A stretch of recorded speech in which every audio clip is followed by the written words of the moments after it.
Baik, saya Anies Suwanto dari NLC.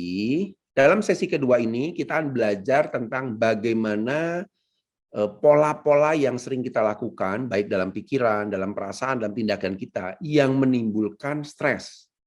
Ya, jadi diharapkan kita bisa tahu bagaimana menghindarkan semua hal tersebut agar tidak membuat kita stres. Kita simak berikut ini. Di sini kita akan membahas mengenai jebakan berpikir sebagai penyebab dari stres. Ya, jadi kalau kita lihat atau kita kaji bahwa berpikir itu disebabkan oleh faktor pikiran, itu hampir kurang lebih 70-80% dibanding faktor yang lain ya, emosi dan lain sebagainya. Kenapa begitu?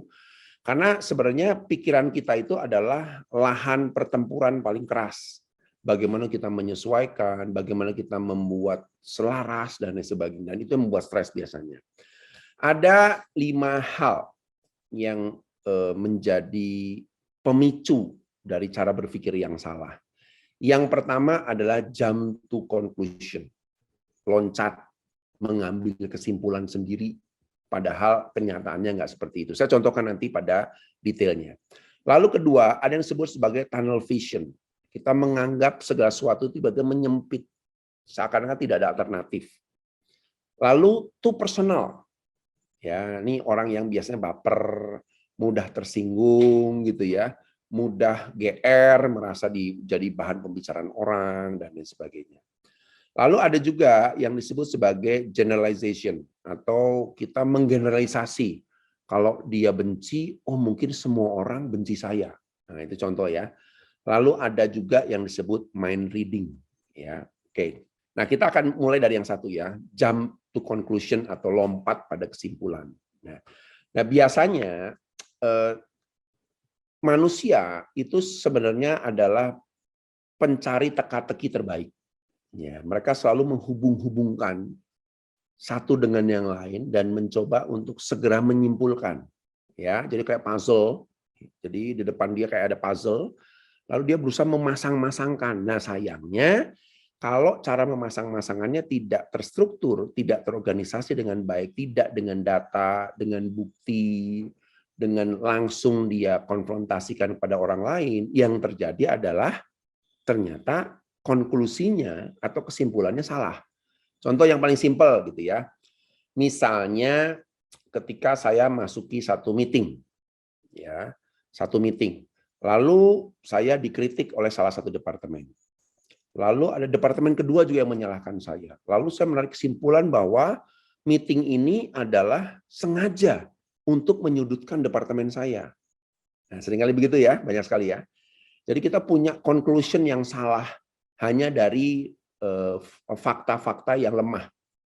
Gitu. Jadi itu juga seringkali membuat stres dan banyak sekali. Contoh kalau misalnya kita setiap pagi ketemu rekan kita lalu tersenyum, suatu hari dia cuek, dia nggak menyapa, dia tidak membalas sapa saya. Apa yang kita pikirkan? Wah, jangan-jangan, nah kata jangan-jangan ya, kemungkinan, sepertinya, nah mulai dirangkai-rangkai itu, semua cerita-cerita bahkan dari yang masa lalu, cerita yang belum terjadi, sehingga digabung menjadi konklusi yang salah. Padahal kalau pagi itu ketika kita merasa ya ada sesuatu yang tidak wajar, kalau kita tanya misalnya, kenapa? Oh, sorry, gue sakit gigi nih. Oke, selesai semua. Semua konklusi kita berubah total. Ya, tapi kadang-kadang kita karena malas bertanya sehingga mereka berbagai macam cerita dalam pikiran kita. Nah, ini contoh tadi ya, yang misalnya manajer produksi yang bekerja dengan prestasi yang baik dipanggil atasan. Harap ketemu saya segera. Nah, kata ini bisa menjadi satu statement yang negatif atau salah pemahaman. Ya, yang ini kan. Lalu yang kedua adalah tunnel vision atau visi terowongan. Jadi kadang-kadang kita melihat hal negatif itu tidak dalam konteks kondisi yang tepat, jadi tidak proporsional. Ya, jadi kadang-kadang statement orang itu terlalu dibesar-besarkan. ya, atau terlalu difokuskan sehingga kita menganggap atau merasa bahwa statement orang itu adalah sesuatu yang ingin menjatuhkan. Bahkan yang paling ekstrim tuh orang sudah menjadi paranoid, ketakutan kepada atasan, kepada rekan kerja, kepada lintas departemen, menganggap bahwa mereka ingin menjatuhkan Anda di posisi Anda. Ya, contohnya di sini ya, Andin seorang manajer senior yang sedang memimpin satu meeting. Saat meeting, beberapa orang ada yang sibuk menerima telepon, bertanya hal tidak relevan, beberapa terlihat ngantuk, dan salah seorang izin keluar karena dipanggil oleh atasannya. Lalu Andin merasa bahwa meetingnya sangat buruk.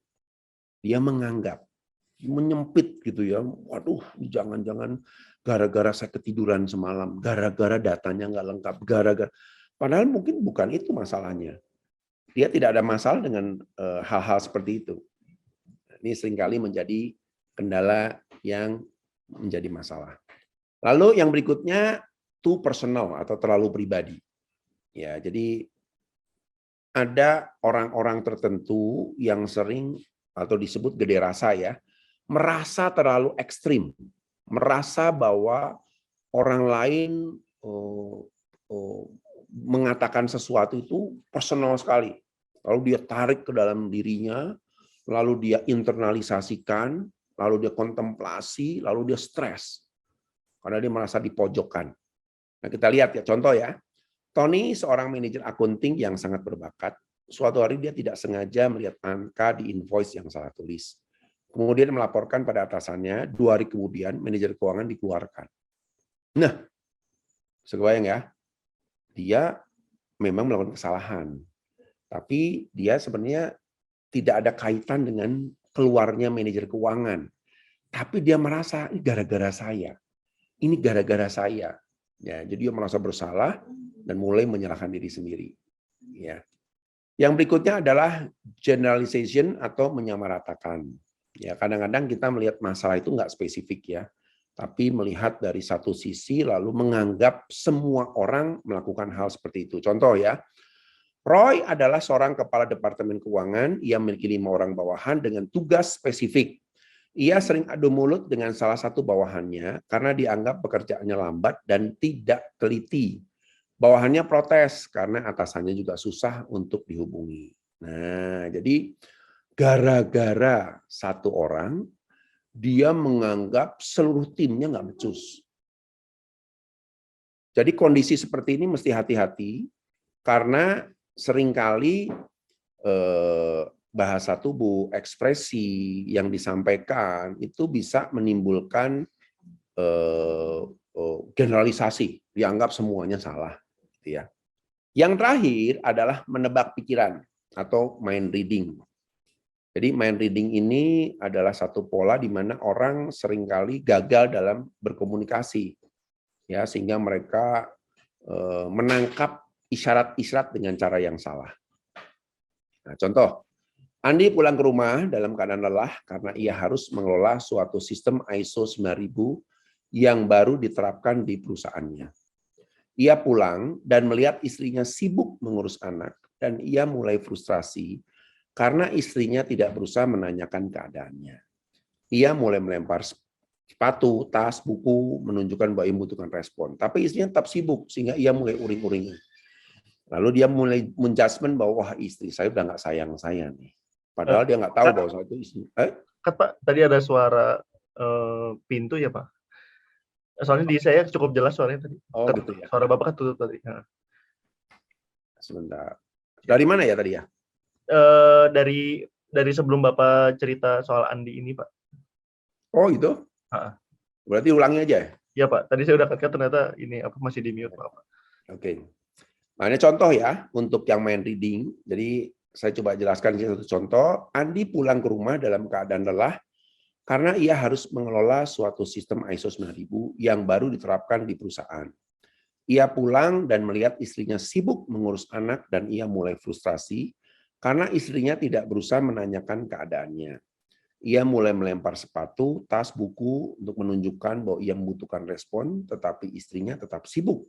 Sehingga ia mulai uring-uringan. Dan ia punya mind reading atau judgment bahwa jangan-jangan istri saya udah nggak sayang. Gitu ya. Jadi dia melihat seluruh situasi yang ada ini langsung mengambil kesimpulan bahwa karena istrinya nggak sayang. Ini contoh mind reading ya. Dan ini banyak sekali terjadi atau dialami oleh orang-orang yang mengalami stres. Nah, lalu ada juga yang sangat berpengaruh terhadap stres. Atau kita perlu melakukan yang namanya dopamin detox. Apa itu dopamin? Jadi dopamin adalah satu enzim yang muncul dari tubuh kita yang mempengaruhi sel-sel di otak kita. Ya, pengaruhnya apa? Pengaruhnya membuat orang kecanduan. Kayak contoh bermain game. Ya, dia merasa asik. Ya, tiba-tiba semuanya menyempit. Bahkan dia nggak ingat segala sesuatu, lupa mandi, lupa makan, lupa mengerjakan tugas dan lain sebagainya karena keasikan main game. Sosial media juga sama. YouTube misalnya atau browsing dan segala macam ya. Pekerjaan-pekerjaan yang sekedar sebenarnya gunanya awalnya untuk melepaskan stres. Tapi karena kita terlalu fokus, akibatnya kita kebanjiran dopamin. Sehingga apa akibatnya? Otak kita merasa ketagihan ketika dopamin ini mengalir sangat deras. Kalau kecanduannya sudah ekstrim ya, sehingga muncul perasaan bosan. Ya, contoh orang main game ya, begitu asik, wah menang, naik tingkat, naik tingkat. Lalu pada tahapan tertentu dia mulai merasa bosan, gitu kan ya, mulai menjadi pemalas, ya tidak pandai bersyukur, sering ngomel-ngomel, emosi, lalu juga bisa juga pada akhirnya merusak otak. Ya dia sel-sel itu kalau dibanjiri dopamin terus-menerus akan rusak, gitu ya. Lalu juga bisa orang ini menjadi sibuk pada hal yang tidak penting atau menghabiskan waktu jadi pecandu. Ya, pecandu bukan pecandu narkoba saja ya, pecandu banyak hal, gitu kan ya. Kita coba bayangkan, jika dalam satu hari saja kita hidup tanpa gadget, apa yang terjadi pada diri Anda? Nah, kalau kita merasa gelisah, merasa stres, merasa ada sesuatu yang hilang dalam satu hari loh ya, jangan satu hari lah, mungkin 1 jam. Artinya Anda sudah ketagihan gadget. Anda sudah terikat oleh dopamin di otak Anda terhadap benda itu. Nah, ini yang hati-hati. Jadi ketika Anda sedang mengalami satu kebosanan, Anda akan mencari gadget untuk melepaskan dopamin yang akhirnya menjadi candu. Ya, tidak bisa lepas dari situ. Ya, terlepas dari apakah yang Anda lihat di handphone itu sesuatu yang penting atau tidak penting. Penting untuk kita melakukan yang namanya dopamin detox. Ya, tren ini cukup tinggi ya, khususnya ketika gadget mulai menyerbu dalam kehidupan banyak orang ya dewasa ini hampir 10-15 tahun yang lalu.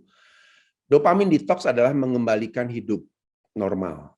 Ya, jadi normalnya manusia itu adalah bisa menggunakan seluruh panca indera, sense-nya gitu ya, membayangkan, berimajinasi. Tapi ketika imajinasi kita dibantu oleh gadget, kita nggak lagi aktif otaknya gitu ya. Lalu yang kedua, dopamin detox juga bisa mengatasi rasa malas, bosen, boring, ya, jenuh dan lain sebagainya. Lalu dopamin detox juga meningkatkan level of energy. Dan yang terakhir adalah mereset otak agar lebih bahagia dan sukses. Ada juga dopamin ini sebagai orang sebut sebagai happy hormone. Ya, jadi dopamin plus serotonin, endorfin, oksitosin adalah hormon yang bertanggung jawab terhadap sensasi senang dalam otak kita. Ya, jadi bisa bayangkan ya, setiap hari sensasi itu muncul, gitu kan ya, muncul secara bergantian. Tapi kalau dalam porsi yang proporsional, ya sehat. Ya karena manusia juga perlu, gitu ya, di doping dari dalam untuk merasa happy. Tapi kalau itu sudah kebanjiran, terlalu overload, nah ini membuat orang produktivitasnya menjadi sangat rendah dan turun. Hal instan merusak reward dalam otak. Ya, jadi otak manusia berproses ada waktu-waktunya, gitu ya. Tapi kadang-kadang dibuat instan gitu ya. Contoh kalau kita bicara tentang narkoba. Narkoba itu adalah salah satu dopamin artificial yang gunanya untuk mempercepat happy, gitu kan ya. Jadi orang bisa happy, melupakan masalah dan sebagainya. Tapi akibatnya begitu itu berhenti dengan mendadak, orang kaget. Padahal bahagia itu harus muncul perlahan, lalu hilang perlahan.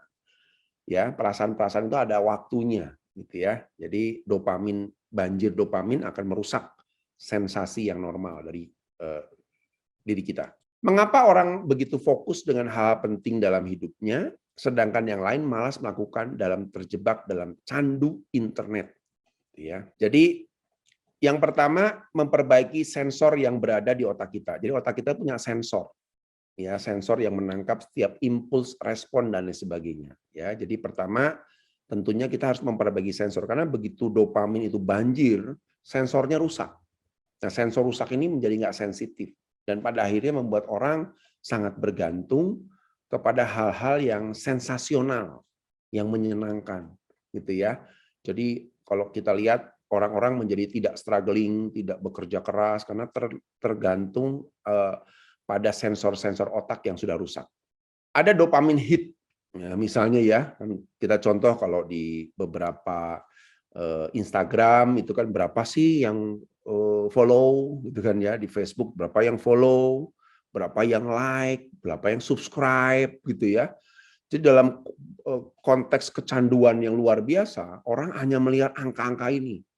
Kalau banyak yang memfollow artinya wah saya sukses, saya berhasil. Jadi ketagihan terus. Jadi medsos itu dipakai sebagai alat untuk menjadi ukuran prestasi. Nah, ini disebut sebagai dopamin hit. Sekali lagi, kita mulai belajar untuk mengurangi hal-hal yang bisa menjebak kita pada kondisi-kondisi yang negatif. Baik, dalam sesi ini kita sudah belajar bagaimana kita mengelola pemikiran kita dengan baik dari 5 hal tadi. Lalu juga di sini ada yang disebut sebagai dopamin effect yang tujuannya untuk membuat kita sadar dan tahu bahwa stres sendiri bisa disebabkan karena kebanjiran dopamin. Ya, cukup sekian dan terima kasih. Kita lanjutkan pada sesi berikutnya.